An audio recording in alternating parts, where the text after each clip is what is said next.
From a lost era to a clash of universes, the Fantastic Four's next adventure is anything but ordinary. Today, we're breaking down the full plot leak that reveals their retro-futuristic origins, multiversal chaos, and the looming threat of Galactus, a world stuck in time. The movie starts in a universe that looks nothing like Earth 616. The Fantastic Four are already a well-known team operating in reality straight out of a 1960s sci-fi dream. New York City's skyline is filled with sleek, unrecognizable skyscrapers. Right at the center is the Baxter Building, the headquarters of the Fantastic Four team. This world isn't just retro-inspired, it's frozen in time. The tech is futuristic, and the aesthetics are inspired by a vintage comic book. No smartphones, no modern cars, just flying pods and old-school charm. So, the question is this Marvel's way of introducing a whole new era of heroes before dropping them into the chaos of the multiverse? The origin. The Fantastic Four didn't get their powers on Earth 616. In an experiment gone wrong, they opened a gateway to another dimension, possibly the negative zone. But before they could turn back, radiation flooded their bodies, and they crash-landed on this parallel Earth. With their powers emerging, their presence became known in this universe after they stopped a dangerous villain, Mole Man. As Reed Richards explains their abilities, there's a quick shot of Sue Storm just as she vanishes. This could be the exact moment she first turned invisible, but something about Reed's words hints at cosmic forces in outer space. Maybe their transformation isn't finished yet. Heroes or celebrities? In this world, kids gather around as they recount their battle with Mole Man. The Fours don't just fight villains, they work for the government as scientists and space explorers. Despite their status, they live like regular people. The people admire them, and high society knows their names. But the title Fantastic Four wasn't their idea. The people gave it to them. Mystery of the Thing. Ben Grimm looks exactly like he should, massive, rocky, with no oversized, Hulk-like proportions, just the right mix of strength and bulk. The real highlight is that classic scene of him in a hat and trench coat, trying to blend in with society. Johnny Storm's appearance. Never caught fire. The Human Torch is back, but this time it's Joseph Quinn in the role, with a totally new personality. The action scenes are intense, but one moment where he rockets into the upper atmosphere with flames blazing is intriguing, until suddenly they go out. No oxygen means no fire. Now he's free-falling from space, powerless. The question is, does he survive the drop? The Red Ghost mystery. Then, there's John Malkovich's character. It's no accident Marvel included him in the teaser, but who is he? Rumors suggest he's Ivan Kragoff, better known as Red Ghost. In the comics, he's obsessed with cosmic rays, desperate to recreate the experiment that gave the Fantastic Four their powers. That's what led him to his bizarre army of super apes. Will the movie keep that part? Maybe, maybe not.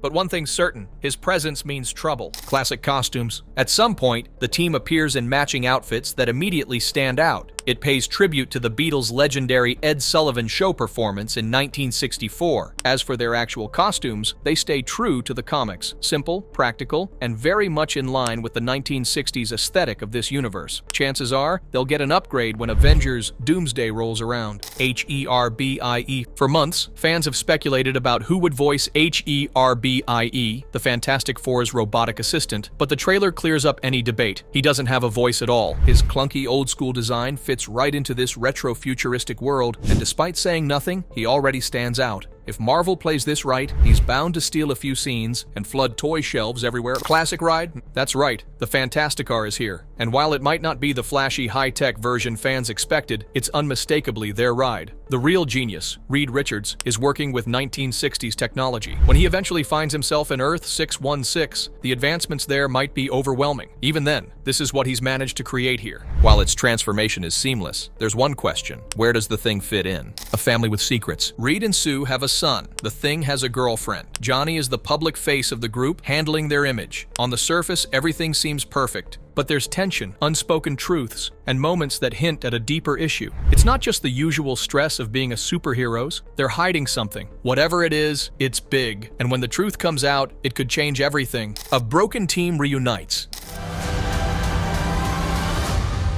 As a family.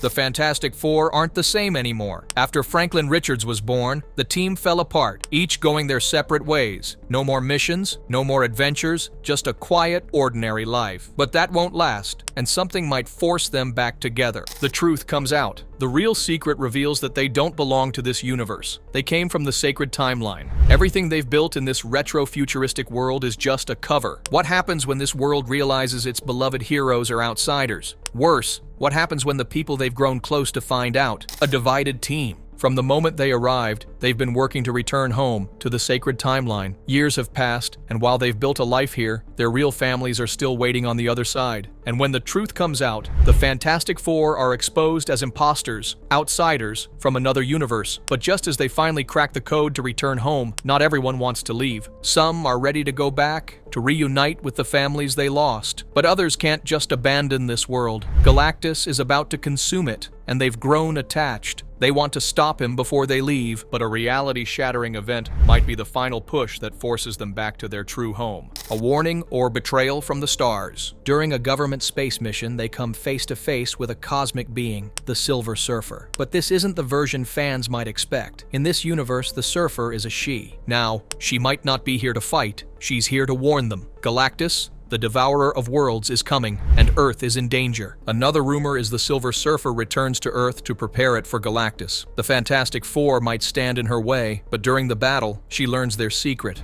That changes everything. Instead of finishing them off, she travels to the sacred timeline herself. Meanwhile, the Fantastic Four barely make it back to their retro-futuristic world. The Surfer goes straight to Galactus and offers him a deal. She tells him about an entire universe full of new worlds for him to consume, a universe he can reach through the Fantastic Four. Galactus is dying. He needs energy, and the sacred timeline might be his salvation. Without hesitation, he sets his sights on Earth to use the Fantastic Four as his key to ultimate power. Galactus looms over New York. His massive form casts a dark shadow over New York City. The shot is just long enough to show him observing the world and his gaze fixed on the Statue of Liberty. Even from the brief glimpse, he looks ancient, almost godlike. But this is a force of nature. Some might argue it's too soon for his debut, but after all these years, seeing him in full cosmic terror is hard to complain about. Galactus and Franklin Richards. Early plot leaks suggested that Franklin Richards is at the center of Galactus's arrival. Now, new rumors claim Galactus isn't just here to consume worlds. He wants Franklin. The cosmic entity issues an ultimatum. Hand over the child, or Earth will be destroyed. The first official synopsis even hints at this conflict, saying the stakes have become personal. Franklin's role hasn't been confirmed, but on-set photos of Vanessa Kirby holding a baby, along with reports of multiple young actors cast, strongly suggest he's part of the story. If true, this changes everything. Galactus has a purpose, and the Fantastic Four will have to decide whether to fight for their son or risk the fate of an entire world. The endgame. As the trailer shows debris falling from the sky and the Fantastic Four watching helplessly, it's complete annihilation. With their universe crumbling, they have no choice but to leave. But how do they end up on Earth 616? Do they find a way back home, or is Dr. Doom somehow involved? One thing's certain. Franklin Richards plays a key role. First Steps isn't just about the Fantastic Four's journey, it's about his. As for Galactus, he isn't defeated. He's still out there, a looming threat for the future of the MCU. And with rumors of cameos and variants, the Fantastic Four's fight is far from over. And that's everything on Fantastic Four. First Steps, a multiversal mix-up, a world out of time, and Galactus looming over it all. This is shaping up to be a game changer for Marvel's first family. But is this the Fantastic Four movie fans have been waiting for? Let us know what you think in the comments. And before you go, don't forget to like, subscribe, and hit the bell icon, because the MCU's just getting started. See you in the next one.